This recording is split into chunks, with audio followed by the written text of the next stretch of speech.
D'abord, il faut féliciter le président de ce tribunal et son entourage immédiat pour sa sagesse, parce que s'il avait déclenché les hostilités aujourd'hui, ce serait nuire à la dignité de la femme.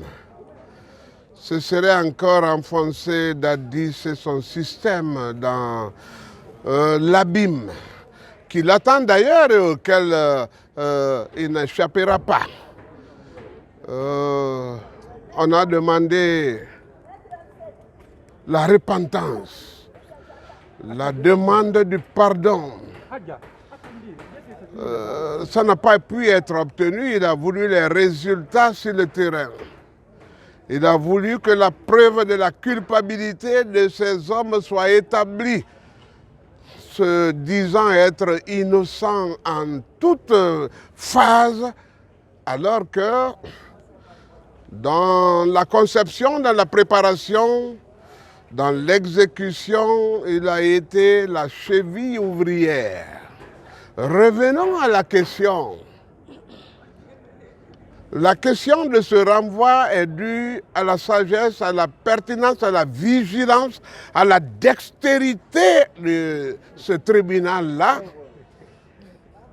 Et je crois que nous avons tous salué ce qui n'est pas à l'honneur des avocats de la partie civile, parce que le président subtilement a voulu dire est-ce que ces femmes-là ont été véritablement conseillées avant d'être là.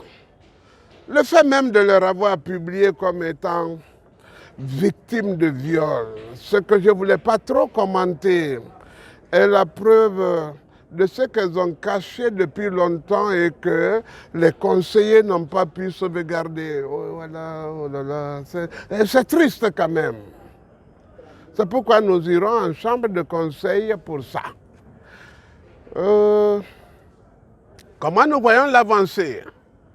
C'est que plus les parties civiles passent, plus le ton change, plus le niveau des débats baisse, plus l'élite s'effrite, plus l'on sent qu'on doit aller à l'école de qui? À l'école villageoise d'où je suis venu.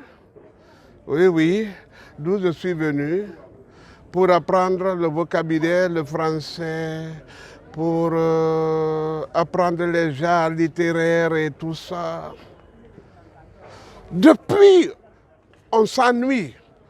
Et il y a un grand journaliste ici, Reflet Guinée, qui me connaît dans toutes mes attitudes et qui a dit « Mais maître, on dirait que vous êtes fatigué. » Je dis « Mais il y a matière à ennui. Je préfère penser à mes enfants que je ne vois pas depuis quelque temps, que je laisse endormir.